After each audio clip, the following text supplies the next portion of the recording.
Why wait to see if you'll get something you like this Valentine's Day when you can go to BlueNile.com and find something you'll love? Whether you're looking to treat yourself to a little winter sparkle or show a galentine how much you appreciate them, Blue Nile offers a wide selection of high-quality designs, expert guidance, and free 30-day returns for the ultimate peace of mind. You can even design your own jewelry. Right now, save up to 50% at BlueNile.com. That's BlueNile.com.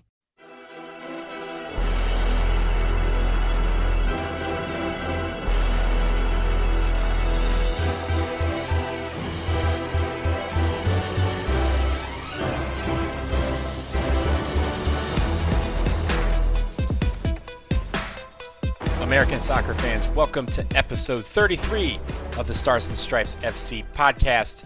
Donald Wine here, co-manager of Stars and Stripes FC, your source for all things American soccer, from the national teams to the leagues and the players that play in them. We took a break last week for the holidays to relax and decompress a bit. I hope everyone had a great Christmas, and for my people, that you're having a fulfilling start to the Kwanzaa holiday. As we record here on December 29th, today is the fourth day of Kwanzaa.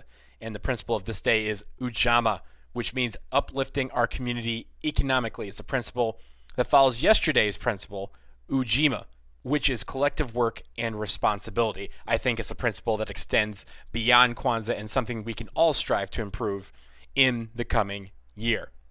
On this episode, we have some rumors about who the women's national team could face during SheBelieves. And on the men's side, we do a fun exercise on who we'd like to see the team play in friendlies in 2021, but we start with the women's national team. It's unclear at this point whether there will be a SheBelieves Cup in 2021.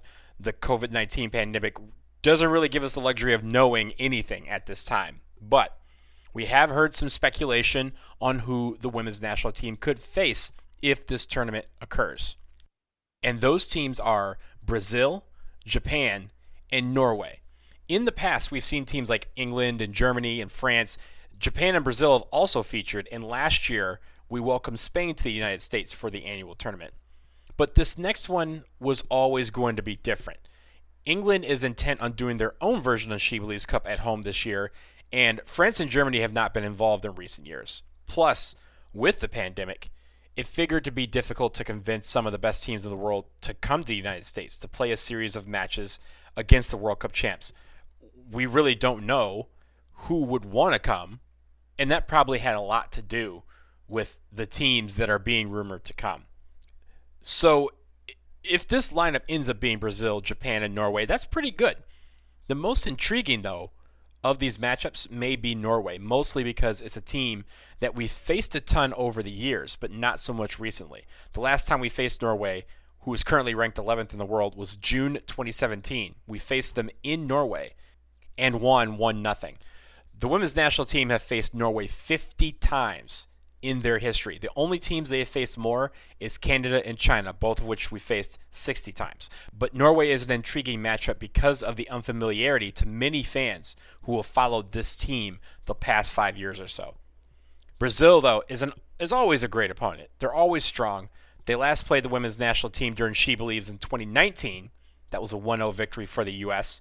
They've also played several times during the Tournament of Nations, which of course will not be happening this year due to the rescheduled Olympics.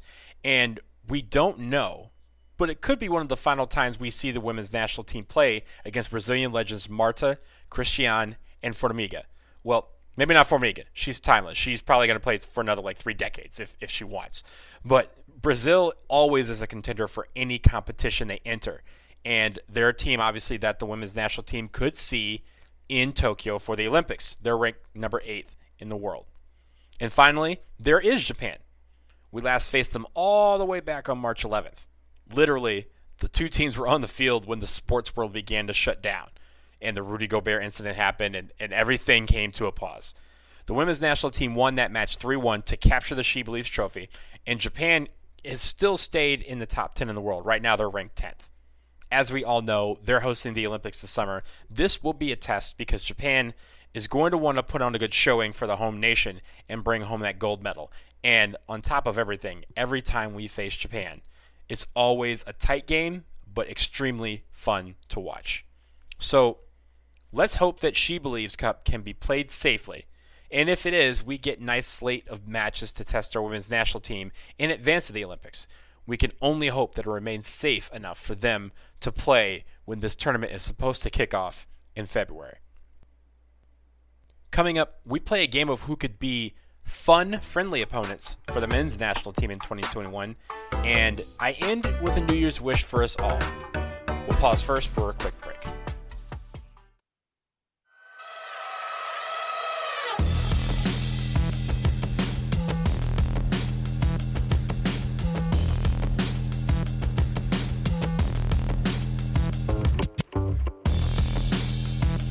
We are back, and this segment I quickly wanted to hypothesize for a couple of minutes. The men's national team has a very busy year in 2021. They have the Nations League playoffs, they have the Gold Cup this summer, and of course World Cup qualifying is set to begin in September. On the youth, you also have the U23s attempting to qualify for the Olympics for the first time since 2008, and if they make it, they will join the women in Tokyo this summer. But before the men's national team get to the important matches, they're going to have a couple of opportunities for friendlies to fine-tune their roster and to allow Greg Berhalter and his staff to get a good look at players to see who they're going to rely on for all these other matches. They'll have a match for January camp. They'll have the March window where they can schedule a couple of friendlies. They'll also have the second half of the June window. Remember, June has a double window. After the Nations League playoffs, which will be that first half, they'll have an opportunity to get a couple of matches. And you have to think that even though there's no window, they're going to attempt to schedule a friendly or two before the beginning of the Gold Cup in July. So who could the men's national team play that could give us some different looks? Well, there's already rumor that for January camp, the men's national team will face Serbia. It's a team we faced before in a January camp match all the way back in 2017. Out in San Diego, it was a scoreless draw back then. But it would be a decent matchup for a January camp match. Serbia is ranked 30th in the world. That's pretty decent. The United States ranked 22nd. That would be a formidable matchup, even if both teams aren't bringing in their best players because it's outside of a window.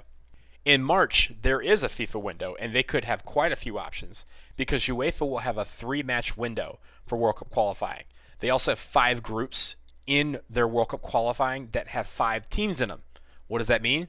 That means in those groups, on each match date, there is always a team open to play. So that presents a lot of options. And Asia also has some teams with open dates due to odd groups in World Cup qualifying for them. Each group in World Cup qualifying in the Asian Federation is 5 teams. So again, one team will always be available on each match date that they have.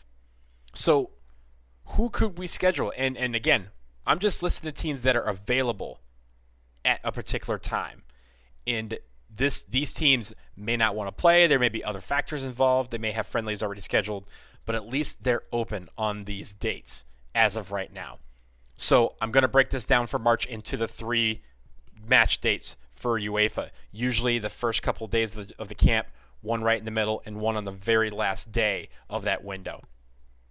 In March, that first match date, we have a few teams that are available: Belarus, Kazakhstan, Lithuania, Kosovo, Luxembourg, and on the Asian side, Syria, Jordan, Iraq, Uzbekistan, Oman, Kyrgyzstan. So we have some teams that are available. They may not be the best teams. They're not heavy hitters. Belarus might be the best of this bunch, but at least you have an option there. There may be other teams that open up due to World Cup qualifying moving around. We obviously won't know a lot right now, but as we move forward, this is who's available in that first few days of that March window. Stick to the middle of it, we have Wales, who we, of course, just faced in November. Bosnia and Herzegovina, an opponent we've faced in the past recently. Northern Ireland, who we've never faced. Greece, who we've only faced once or twice in our entire history. Azerbaijan, Philippines, Chinese Taipei, which is Taiwan, Bahrain, Palestine, and Qatar, who we've never faced as well. Of course, Qatar is hosting the 2022 World Cup. And then finally, we round out with India, Bangladesh, and Tajikistan. So that middle window actually has some teams that are interesting. Northern Ireland, Greece, teams that we've never faced or haven't really faced before. If we want to have an Asian team, we can bring in Qatar. or even if we really wanted to go off the beaten path and out of the box a little bit, India, a team who obviously is not as great as the others, but U.S. versus India is a headline that will resonate throughout the sports world. And then finally, that third window in March, you have only a few teams in Europe that are free. Ireland being the biggest one, Sweden, Switzerland, Finland, and Estonia. So from these three windows within a window, I should say, we have some interesting options. Again, we've faced Ireland in the past. Sweden is a team we haven't faced in a while. Switzerland as well, we haven't faced in a while. Finland, a team we haven't faced in a while. And Estonia, a team who I do not think we have ever faced. So in that window, you can take these 3 dates and mark down 2 teams, because really that's how it's going to match up with us. And I think you have an idea of who the team could probably schedule in March. Again, those games will probably be in Europe. I don't think you're going to get any of those teams to come to the United States and play. So it looks like if they're going to go out and get some teams that are in Europe or in Asia, Europe will be where that camp will be. Now, mind you, there are some CONCACAF teams that are available. I'm not mentioning them because we're going to be facing a lot of CONCACAF this year. As you guys all know, we have the Gold Cup, we have the Nations League, we have World Cup qualifying. So my bet and my hope, and I think all of you would agree, is that we test ourselves against some teams outside of this confederation to prepare us for the gruel and the grind that awaits us, especially when it comes to World Cup qualifying in September. Africa, notice I didn't mention any African teams. They will be completing their Africa Cup of Nations qualifying, and of course South America will be in World Cup qualifying, so they are out for March. Now let's fast forward to June, that second June window after Nations League is complete. That could be a great time to actually go to Asia, or at least get a couple of teams from Asia to possibly come to the United States. Copa America and Euros will be starting, so that rules out South America and Europe, and Africa will be beginning World Cup qualifying, and there don't appear at this time to be any teams with open match dates during that second window. So here are the Asian teams that we know that have open dates. Think generally between June 8th and June 17th of 2021. You have Guam, Nepal, Cambodia, Singapore, Mongolia, Indonesia, and Sri Lanka. Of course, those teams aren't heavy hitters by any stretch. Those are teams that you would expect the United States to beat, but if you're looking for teams, they are open. And it may not be the best tests for us, but it may be a chance for us to bring in and evaluate some talent, particularly from Europe, as those seasons end. Test them against a team that theoretically would be on the lesser side of quality. They could try to pull a team from Europe that's not playing in the Euros. You got Northern Ireland, Bulgaria, or Albania, who we've never faced. You've also got teams like Greece, Slovenia, Romania, Norway, Iceland, or even Israel. But would UEFA allow a team not in Euros to play during the tournament? That remains to be seen. So that June window, again, right after Nations League, let's see who they try to bring in, or if they go on the road, if it's safe at that point to do so. Now we go to right before the Gold Cup. Again, usually that's not a window, but we do have about 10 days where the team likes to organize, and sometimes they organize a friendly or two. We've seen it in the past. Almost every single Gold Cup in the last 20 years has had a friendly right before it, at least one, where the team uses that to kind of prepare for what the Gold Cup will be expected. And usually it involves teams that could be from CONCACAF, but they couldn't bring in other teams from Africa to have a competitive friendly. Someone like Senegal, who they've never played before, the Ivory Coast, they've only faced the U.S. once in their history. Or bring in Nigeria, who remarkably, you may have remembered them playing back in 2014, but they've only faced the U.S. twice, ever. You could also try to find a team who we haven't really played much in the past: Morocco, Tunisia, South Africa, Cameroon, or Algeria. Teams that are names here in the United States where people will go, that's a good matchup, but also these teams are very, very good and could present a different side of an opponent that we rarely get to see here in the United States. The last time we faced an African team in the United States was that Ghana game. When? Before the 2017 Gold Cup. So these are some of the teams that the men's national team could schedule in 2021. Of course, again, like I mentioned, there's also teams in CONCACAF. We undoubtedly may see one of these teams, but hopefully, because we see so much of them this year, that the men's national team, Greg Berhalter and U.S. Soccer, decide to schedule some other opponents. Who do you want to see the team play in 2021 that's available and during these windows? Hit the comments on the post for this episode and tell us there.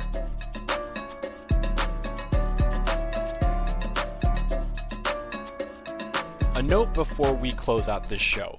So the next time we do this, 2020 will be in the past, and our present will be 2021.